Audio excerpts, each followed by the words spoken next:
Hello વિદ્યાર્થી મિત્રો, રાધે રાધે. તો આજે તમારા માટે 10 પાસ માટે સરકારી નોકરી, બરાબર, જે મિત્રો ધોરણ 10 પાસ કર્યું છે, બરાબર, એના માટે આજે સરકારી નોકરી પણ સારા પગારની હો, અને માન સન્માનવાળી, પટ્ટાવાળાની એવી નહીં, બરાબર. તો કે તમને 10 પાસ ઉપર ક્યાં ફોર્મ ભરી શકો, બરાબર. તો કે SSC MTS, બરાબર, આમાં તમે ફોર્મ ભરી શકો. આ ભરતી છે એ ક્યાં કેની છે? તો કે કેન્દ્રની, બરાબર. ભરતી કેની છે? કેન્દ્રની. એટલે એવું નથી કે કેન્દ્રની છે એટલે આપણે ના ભરી શકીએ.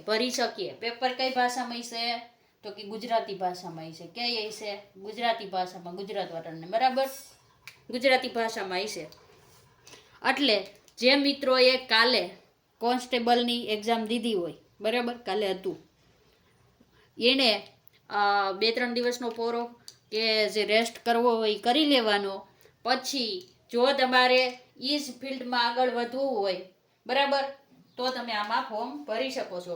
આમાં બધી આવી જશે. આમાં હવલદારની પણ આવી જશે. આપણે જે કોન્સ્ટેબલ કહીએ ને એને જ કેન્દ્રમાં હવલદાર તરીકે કહેવામાં આવે છે, બરાબર. એમાંય તમને પાછું પ્રમોશન પણ મળે છે.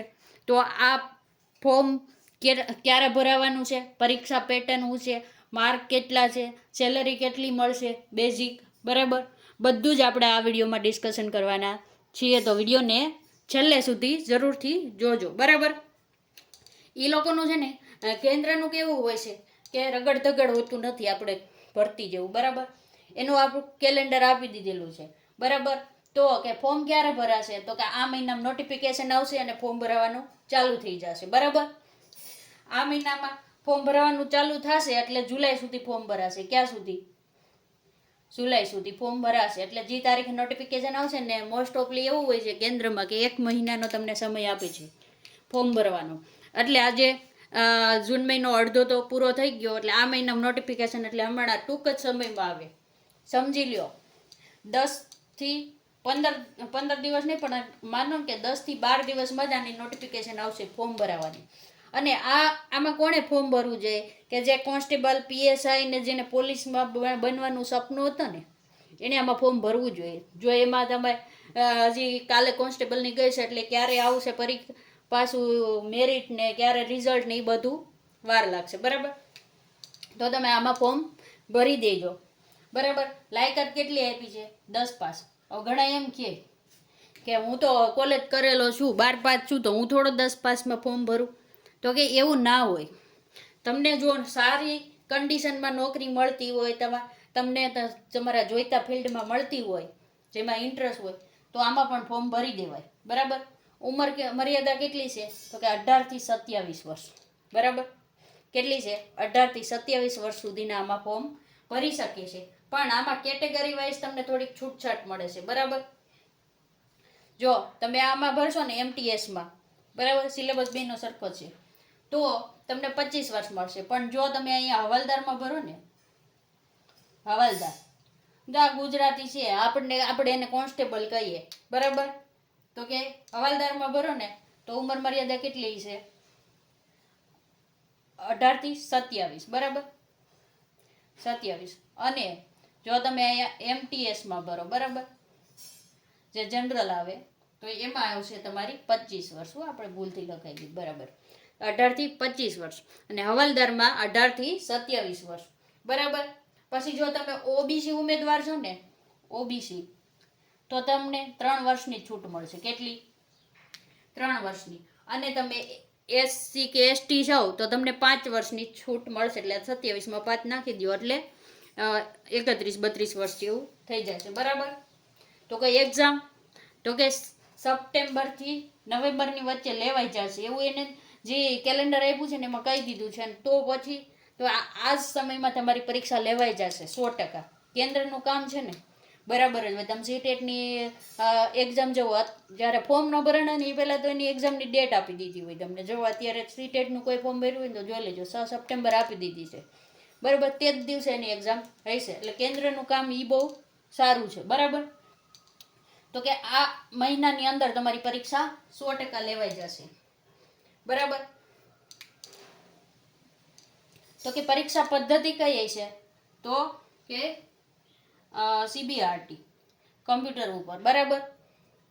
હવે તમને એમ થશે કે આ નોકરીમાં પ્રમોશન મળે? તો કે હા, તમે જો હવાલદારની નોકરીમાં લાગો, હવાલદારની, તો એમાંથી તમને હેડ હવાલદાર બનાવે, બરાબર. હેડ હવાલદારનું પ્રમોશન પણ આવી શકે હો, હવાલદાર. પછી એમાંથી તમને ટેક્ટ આસિસ્ટન્ટ બનાવે, ટેક્ટ આસિસ્ટન્ટ,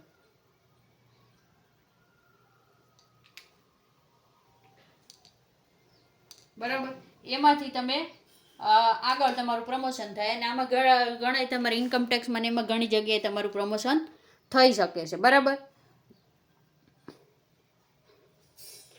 તો કે આ હવાલદારમાંથી હવાલદારમાં તમારું પ્રમોશન છે ને 3 થી 5 વર્ષની વચ્ચે જ થઈ જાય છે, જો તમારી બધી સેવા ને બધું સારું હોય ને તો 3 થી 5 વર્ષમાં તમે સીધા હેડ હવાલદાર બની જાઓ, બરાબર.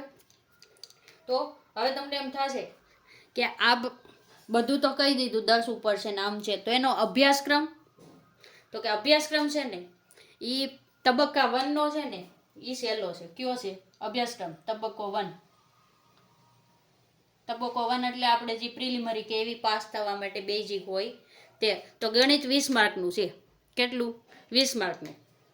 પણ સોરી, ગણિત છે ને એમાં 20 પ્રશ્નો આવશે. કેટલા? 20 પ્રશ્નો. પણ માર્ક કેટલા હશે? 60 હશે. કેટલા હશે? 60. એટલે એક પ્રશ્નના કેટલા માર્ક થયા? 3 માર્ક હશે. પછી રીઝનિંગ, બરાબર. તો કે 20 પ્રશ્નો ને 60, બરાબર. તો કે કેટલા થયા? ટોટલ 40 પ્રશ્ન હશે અને 120 મિનિટનો સમય, સોરી, ગુણ હશે. અને એના માટે તમને સમય કેટલો આપવામાં આવશે ખબર છે? તો કે 45 મિનિટ. કેટલો? 45 મિનિટનો સમય મળશે. હવે 40 પ્રશ્ન હોય ને 45 મિનિટ હોય તો તમે આ પરીક્ષા ક્વોલિફાય કરી શકો. આમાં પણ જુઓ, તમારે ક્વોલિફાય થવાનું શું છે ખબર કે કોઈને કેટલા લઈ આવવાના છે, બરાબર.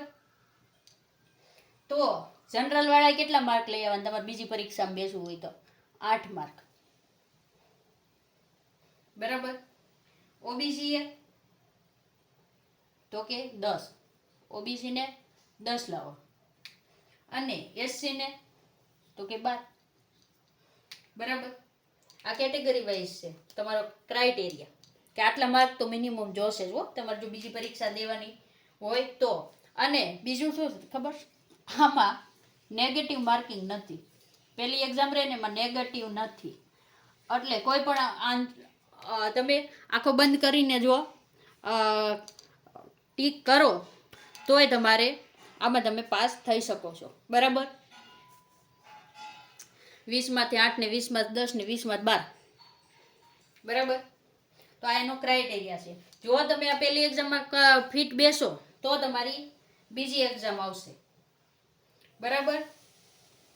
બીજી એક્ઝામ આવશે, એમાં મેન વિષય કેટલા હશે તો આપણે ઈ પણ જોઈ લેવી, બીજા તબક્કાની, બરાબર. તો કે બીજી એક્ઝામ એટલે કે બીજી પ્રિલિમરી જી કહેવાય, બરાબર. બીજી તો સેશન 2 એમાં હશે જીકે. શું આવશે? જીકે. તો કે 25 પ્રશ્ન હશે. કેટલા માર્ક હશે? 75 માર્ક, બરાબર. આ પેપર 2 ની વાત થાય જો, પહેલામાં તમે ક્વોલિફાઈ થયા તો. અને બીજું હશે અંગ્રેજી. અંગ્રેજી પણ કેવું સાવ ખબર? બેઝિક અંગ્રેજી હશે. કેવું હશે? બેઝિક અંગ્રેજી. કેટલા માર્ક હશે? સોરી, 25 પ્રશ્ન હશે અને 75 માર્ક. કેટલું? 75 માર્ક. એટલે અહીંયાથી જશે તમારે 150 માર્ક અને 50 પ્રશ્ન, બરાબર. પણ અહીંયા તમને નેગેટિવ છે. અહીંયા પણ સમય કેટલો મળશે? ભલે 50 રહે પણ સમય કેટલો મળશે? 45 મિનિટ, બરાબર. 45 મિનિટનો. પણ અહીંયા શું થઈ જશે? એક નેગેટિવ માર્કિંગ. Negative marking. જો પેલી જગ્યાએ નહોતું, અહીંયા નેગેટિવ નહોતું, પણ અહીંયા નેગેટિવ થઈ જશે. તો હવે તમને એમ થશે તમને જોબ કઈ રીતે મળશે? તો કે મેરિટ આધારિત. આ 150 માર્કના આધારે તમારું શું બનશે? મેરિટ બનશે. મેરિટ 150 છે, બરાબર. અને એના આધારે તમને જોબ મળશે. જોબ મળશે. બરાબર. તો આથી સંપૂર્ણ ડિટેલ. જો તમે અત્યારે કોન્સ્ટેબલની પીએસઆઈની એક્ઝામની તૈયારી કરતા હોય ને તો આ સિલેબસ તમને ખબર જ છે અને તમે મોસ્ટ ઓફલી આ બધો તૈયાર કરેલો જ છે. બરાબર. તો આમાં ફોર્મ ભરી દેજો. જો માહિતી સારી લાગી હોય તો લાઈક કરી દેજો, ચેનલને સબસ્ક્રાઈબ કરી દેજો. રાધે રાધે.